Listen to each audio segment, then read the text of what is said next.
Hello everybody, Horfade here, and welcome back to Concerto. Kind of. It's a little bit something different. This is a bonus part that I'm doing. That's a little bit interesting.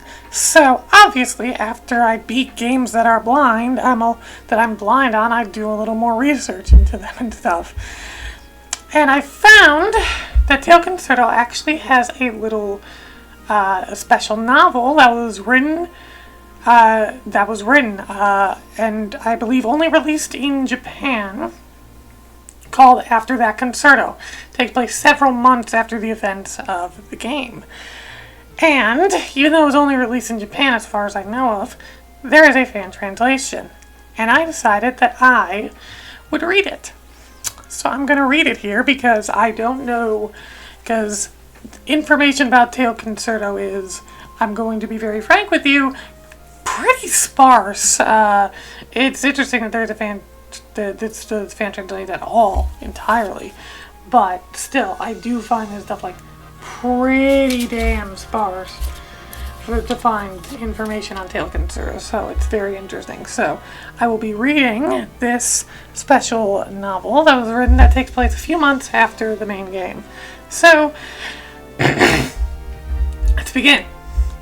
Several months had passed since the Iron Giant who had caught the Kingdom of Praire in an unprecedented crisis was suppressed by Officer Waffle, a resident of Porto Village in the countryside of the kingdom. Why are my glasses dirty? Damn it. The Black Cat's gang, the origin of the turmoil, had been phantom each of the ringleaders expecting to receive severe punishment. However, at least in the others, leaders of the Black Cat's gang, having been seen by the mastermind, seemed the weapons merchant Fool, them being personally deemed to be adequately remorseful, and not a large factor resulted in there being room for extenuating circumstances to be considered, with community service work as a lesser form of punishment for them while on probation. And that large factor was, I'm glad they were given probation, but I wonder if what I did was a good thing. It was through his own wishes that even now the hero who saved Prairie, Waffle, continued to be stationed in Porto Village. Of course, anyone considered his achievement in the case were worth a 2 or 3 rank promotion. But despite both the station and the capital city of Praire prospering enough for him to be able to be promoted there, he declined with the words, "I'm not really sure if I'd be okay with the inevitable fame." Instead of what was expected, Waffle made an appeal to the higher-ups of the Praire Police and Royal Palace. If you can accept listening to my selfishness, then I only have a single request. In addition to showing plenty of regret, those girls have said they would help repair the buildings they destroyed, so how about it? While there is room for the consideration of extenuating circumstances from the beginning, an appeal from Waffle, a hero, was a factor that couldn't be ignored. As a result, the kins of the Black Cat's gang were briefly entrusted to an orphanage, and afterwards were able to start a life at homes that would guarantee their good behavior. God damn it, computer. And 3 lead sisters, Elisa, Stair, and Flair, were able to live in a house close to the police station Porto, which also served as Waffle's house. Although it was a condition that was suggested from the beginning of when they were dealt their probation, it was also a sympathetic arrangement from the king as well as the chief, who were aware of the circumstance between Waffle and the Priss sisters. It wasn't a bad condition for Waffle and the 3 sisters, but it was an aspect of the timid young hero for his heart to be filled with anxiety when things went unusually well for him. I'm happy that everyone's so close to me, but what should I do about their probation? Maybe it'd be better if I observed the situation? They might have gotten more important responsibilities than I thought they would. I learned his neck while servicing the police role in Tom Garage. What responsibilities? Suddenly, without warning, Alicia began speaking and revealed her face over Waffle's shoulder from behind. Alicia! Caught off guard, Waffle panicked and the spear slipped out of his hand, making a high-pitched noise resounding in the garage. Lisa quickly covered her ears, but a less violent noise already leapt into her ears. What are you being so noisy for, Waffle? What are you talking about? That should be my line. When did you get in here? Just now. I knocked, didn't I? Well, there's a reply, and the door was unlocked, so there wasn't a reply, and the door was unlocked, so I thought it'd be nice to see how you were doing. Lisa gave a pause, she mumbled. Sorry, I must not have noticed that I was tuning my rowboat. He picked up the dropped spanner while giving a forced smile. If it's going to take time to mess around with that, is it alright if I stay in the other room over there? Yeah, that's fine. Did something happen today? No, I just thought we could talk a little. Maybe I could ask you something. Seeming shy, Elisa mumbled further as she fitted. Really? Got it. I'll finish up as soon as possible. Resuming his work, Waffle returned the parts of the rowboat that he removed for maintenance back to their original locations. Well, I guess I didn't have to get all flustered like that. Alright then. A few minutes later, Waffle, who had gotten the rowboat working, came back to the room while wiping oil off his grimy hands. Thanks for waiting, Alicia. What did you want to talk about? Alicia was looking over the photo album in the room, but when she heard Waffle's voice, she shut the album in surprise. No problem. I was surprised to find such a nostalgic picture. Oh, it's a photo from when you moved to Pearl Village, isn't it? Yeah, my dad and 2 other people. Lisa's face was clouded.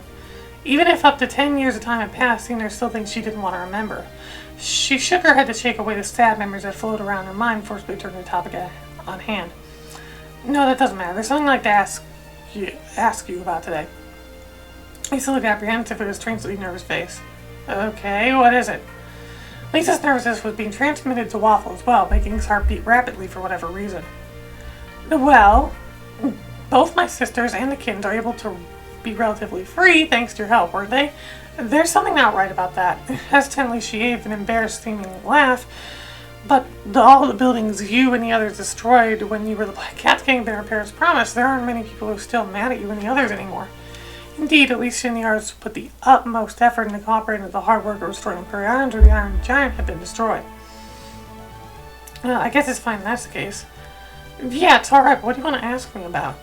Lisa shook her head no. Well, I think I want to get a proper job. Is it pointless to want that? Lisa looked up at Waffle and waited for his opinion with an inquisitive-seeming glance. It's not pointless. I'll help you out however I can. Waffle nodded reassuringly. Really? You mean it? Hoping to make sure of that, Alicia repeatedly asked for his confirmation. Yes, of course. Waffle replied with a grin. However, a question that bar Waffle sprouted up, so he just asked it just in case. By the way, what kind of job did you want? Mumbling, Lisa diverged her eyes from Waffle. Oh, sorry. Her voice was too quiet, so Waffle couldn't quite catch what he said. Sorry, what was that? As if resolving herself to make a decision, Elisa faced Waffle and responded powerfully. I want to be a police officer! What? Waffle tumbled out of his chair. Not knowing whether she was angry or embarrassed, Lisa's now bright red face quivered. A few days later, morning, at the house in which Elisa and her 2 sisters lived began with business. Stair, where are my good clothes at? I don't know, Lisa. If it's been washed, it should be in the closet. Can you hear me? They're not here. Flair, my clothes. You didn't see them anywhere, did you? Nah, I don't know. I'm still a little sleepy. Flair, you have to wake up soon. Waffle's gonna be over soon. Lisa, are these clothes in the shower room? Not them? That's it. Now, did I bring a change of clothes with them? The echoing sound door being knocked on, Lisa froze. Big Stair, sounds like Waffle's here. Not feeling an ounce of tension, Flair alerted Elisa. Got it. Stair, sorry, but hold off Waffle for me, and don't let him into the house. I haven't changed the clothes yet. In front of the entrance to Elisa's sister's house, Waffle, dressed in a police uniform, stood firm while scratching the tip of his nose. I could hear everything just from being out here. With a creak, the small door opened and Stair came out from it. Sorry, Waffle, Lisa's still getting ready. She shrugged her shoulders apologetically. No, I'm alright with it, but I might have to go without making a detour. Waffle sighed weakly. A detour? But I thought I heard you were going to take Alicia to see the people from the Praire police headquarters today. Stair lightly tilted her head as she asked. Yeah, that's right, but Grandpa asked me to run an errand, so I thought I might be able to stop by there before Alicia's report. Sounds of noisy business still continued from the outside door. Well, would you like me to go do Mr. Russell's errand instead? Are you okay with that? Stair smiled as if to say it was no problem. Yes, I know where his house is located, so it's alright. What was the errand? It's a delivery, but it's for the wine he's always drinking. I've heard stories of how fond he really is of it. So where is the wine? Please wait a second, it's in the police robo's cockpit. Got my throat. Waffle took the basket of Resco wine out from the cockpit of the police robo. Sorry if it's a little heavy. Is it okay? Yes, it's alright. The sound of heavy footsteps came from behind the door. The instant Stair distanced herself from the door, it vigorously came open. Hey, Waffle, thanks for waiting! Thanks for waiting! Dressed in plain clothes that made her look a little more adult than usual, Alicia came staggering out. Morning, Alicia. Looks like we're running a little late, so we should get going soon. Huh?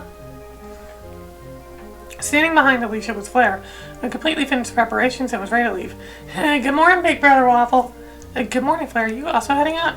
Yeah, Big Sis Elisa's going to Praire, and see, I'm going to tag along too. Huh? But we're going to the police station. Are you going there too? Nope, Prairie Castle. Waffle gave in to the carefree smiling face of Flare. Alright, but you can't bother Mr. Cyan, okay? Okay, that's fine by me. Although he was slightly worried, Waffle began heading to Prairie while forcibly pushing his son aside. Don't get to see this. Like, this is obviously just text and no sprites, but even just, like, the text is so vivid with the characters. I could imagine the faces, especially that they're making, especially Waffle. They've got the faces. As soon as the two people who were reminiscent of raging storm left, the inside of the house had become quiet. Stair did not mind the sounds. Usually after Elisa and Flare would leave the house, there were many cases in which Stair would clear the entirety of the household chores. After going through the household chores, quietly reading by herself was also something Stair found enjoyment in. However, she had been asked to run the errand by Waffle. Then should head to Mr. Russell's house soon. Taking the basket of wine that she received from Waffle, Stair left home. We met a few times before, but I wonder if we'd ever had a proper conversation. He devoted himself entirely to his research on ancient ruins, giving the impression that it was difficult to see much of his everyday life. At first glance, he seemed to have a crusty-looking face, but upon thinking of when he gave a hearty laugh to Waffle, she recalled that he was an awfully spirited old man. That reminds me, I might not have properly apologized or thanked him yet. Taking that into consideration, she thought this might be exactly the right opportunity to do so. Relying on her memory while walking, she saw what she remembered Russell's house to look like. Although it was a cozy little house, there was a large warehouse next to it, with machines used for excavation and storage for excavated articles. No doubt about it, it has to be here. Stair confirmed that the handwriting on the post box in front of the entrance door read Russell Rye Bread, and knocked on the door gently. Oh yeah, their last name is Ryehead. Mr. Russell, I have a delivery for you. Or she's not going to respond. I wonder if he's out. Oh! As it was unlocked, the door came easily open with a twisted doorknob. Though she thought about just leaving the wine in front of the door as one would expect Stair side down in the house. Sorry to disturb you. Inside the house, mixed with the fragrance of wine, we sensed a certain scent. This smell. Could it be books? Putting the basket of wine on a table in the middle of the room, Stair progressed further back to the back of the room. Ah, I thought so.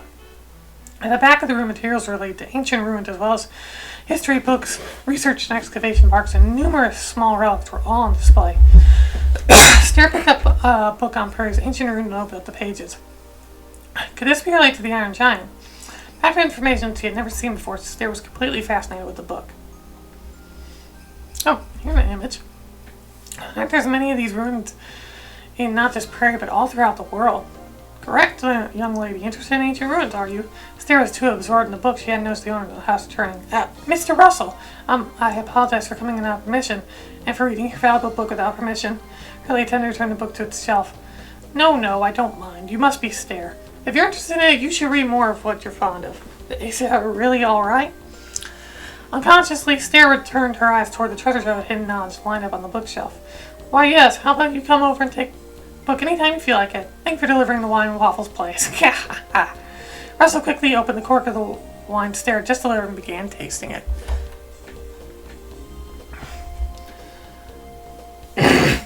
Alright, Flare, we're going to Praire Police Headquarters. Please wait around here when you get back. And don't just wander around. You don't want to get lost, do you? Okay, got it. Waffle and Lisa had split up from Flare at the port with the capital city of Prairie's airship was docked. In a quick pace, Waffle and Lisa headed toward the Prairie Police Station's plan. Flare also quickly ran along the path to the Prairie Castle.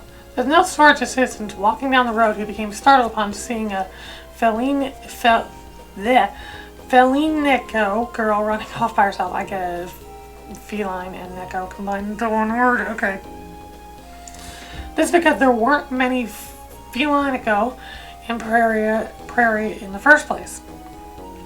However, those who frequented this road appeared to be charmed by watching Flare's energetic figure run. In other words, this meant that Flare had been coming to play at Praire Castle quite frequently. Sprinkling with charm, Flare arrived at the gate to Praire Castle. Hiya! I see you're in good spirits today as well, Miss Flare, the gatekeeper responded cheerfully. Also waving her hand, Flare went through the gate. Already her popularity had granted her admission on site. After that, she passed by various people who worked in the castle, such as the likes of guards, servants, and attendants. It did not take long for this change of bright green to become a natural scene in Praire Castle. Pleasant smell was also a technique that helped with it. However, there's just a single person who didn't regard this scenery with fondness. Let me guess, Cyan. Captain of the Praire Royal Palace Knight Cyan Garland. Yep. A sign approached his knight standing prepare for his patrol. The metallic sound of a loud and clattering crash echoed within the station.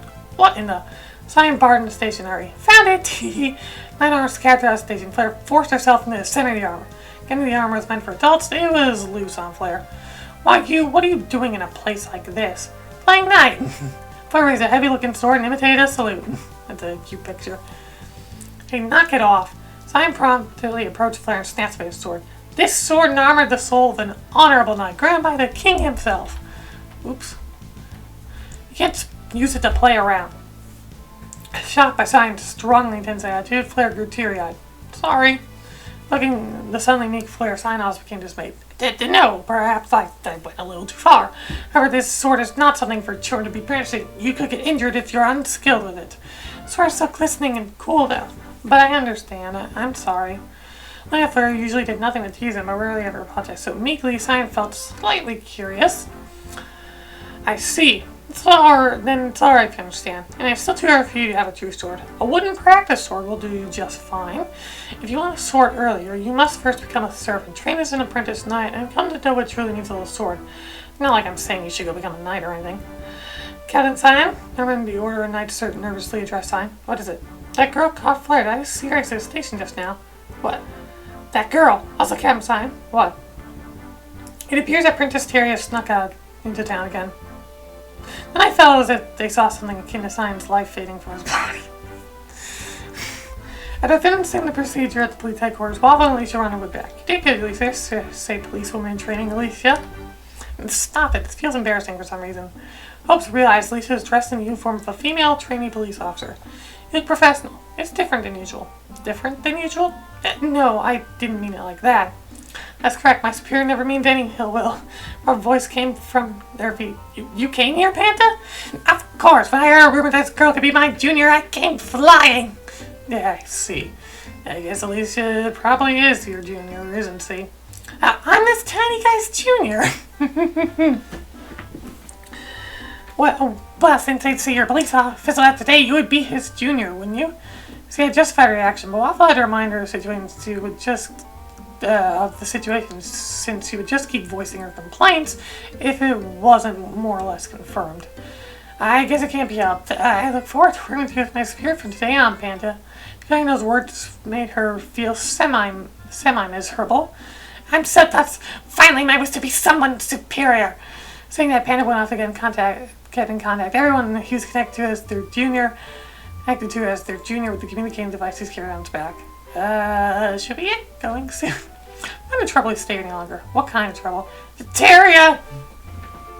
The police headquarters to Princess Tyria wore the clothes of an ordinary town girls to blend in, an old man with the usual appearance of a butler. But Princess Tyria, why are you in a place like this? When I heard that Sir Waffle was coming to Praire today, I knew I couldn't greet you unless I got out of the castle. My apologies, Sir Waffle. I should have stopped her, boo. I can't do the voice. I can't do the voices, but like God. The old man dropped his shoulders and apologized. Lisa sat at Tyria's to avoid making eye contact with the old man. You haven't given up on Waffle at all. Oh, wouldn't anybody say such a thing? Either way, must I never be allowed to want to stop and continue providing aid to Sir Waffle? You got an excuse for everything. Got some real shameless habits for a princess of an entire country. I'm terribly sorry. My educating of her was nothing but unsatisfactory. Boo. There's no need to lament, dear butler, for aiding Sir Waffle. Hardly anything I should feel ashamed of. Then what's with the look? Took notice of Alicia's uniform. Starting today, I'm officially policewoman training. Oh dear, is this true, Sir Waffle? Yes, she's right. Princess Tyria puffed up her cheeks. Fighting. How unfair. Princess Tyria snapped a finger at Alicia. Why is that unfair? You intend to spend all day with Sir Waffle as a policewoman in training? I don't got what you're talking about. Don't play dumb. Alicia, with her highest meeting Waffles, this made Alicia's face turn bright red. No, I was telling the truth when I said I was thinking of getting a proper job. Then she looked away and murmured in a voice that was too quiet to hear. They end up working together well. Huh? Right then, sound some heavy metal crashing approach from distance, far distance. Hey, wait, little girl. Nah. Picture here. These two. Waffle, Alicia, Princess Tyria all simultaneously raise their voice in surprise. Flare! Cyan! Making notice other voices, Praire and sign-offs display the same reaction. Big Sis Alicia, Big Brother Waffle, Princess Terra, you want a armed.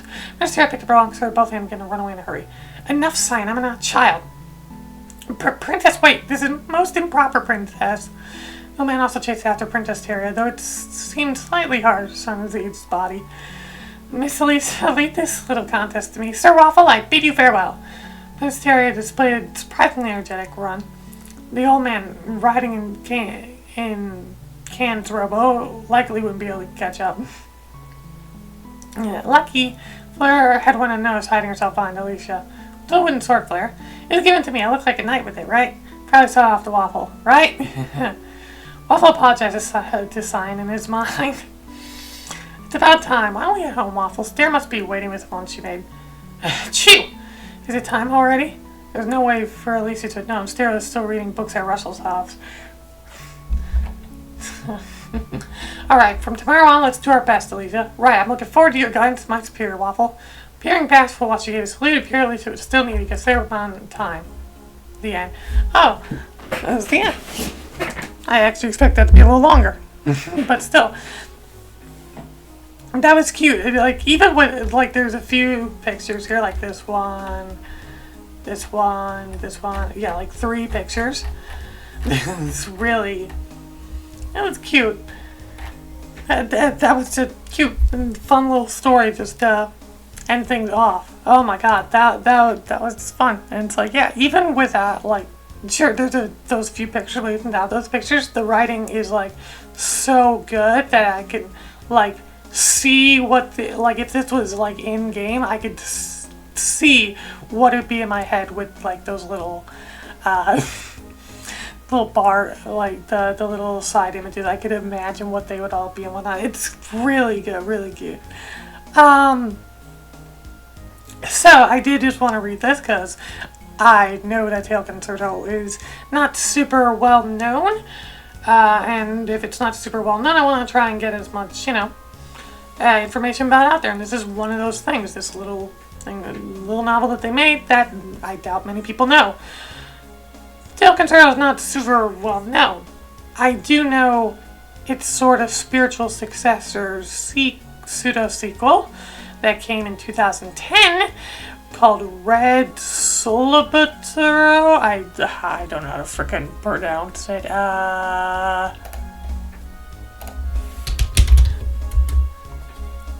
Solotorobo Red the Hunter. There we go. That. I know that game is a little more well known and whatnot, and Concerto isn't as well known. I know, and in fact, it was Red the Hunter, Solotorobo. God, what a weird name. Is what I first heard of when hearing about the Little Tail Bronx series and whatnot. So yeah, as for when I'm going to end up playing that, because I do want to play that, well, that might be happening a little sooner than I initially expected. How soon? I don't know. I don't know how soon. That's going to depend because I'm recording this on the very end of July, so 31st of July, and next month I'll be getting my PlayStation 5, which means depending on when PlayStation 5 comes in, will depend on the next Let's Play. So depending on how long it takes for me to get the PlayStation 5 to come in, because I'm going to order it and how long it'll take for it to be delivered. So we'll see. But I do want to play Red the Hunter Solotorobo. God, I pronounced that. And I will be able to actually play that soon. But, and surprisingly soon actually, but that's going to depend on when the PlayStation 5 gets in, so, and what will come first, so we'll see. But that is going to be it for now. Kind of the last thing I'll be doing with Concerto. And yeah, I wouldn't be surprised if I visit this game on my own time again in the future. Heck, maybe not entirely just on my own time. I wouldn't be surprised if I do more videos on Concerto in some way. This is just one of those games I just had just a fun time with, and it was just fun from start to end. Like, it just fun playing. It did, like, once I got down, once all the controller stuff was going on and everything, once I got the hang of the gameplay, it was just a bunch of fun, and I love the world and the characters going on. And I'm excited to continue visiting it with Red the Hunter, Solo to Robot, how do you pronounce it? But that is going to be it for now. Thank you for watching. I'll see you guys in the next video, whatever that may be, because I don't know what it'll be yet. See you guys then. Hope you have a good day.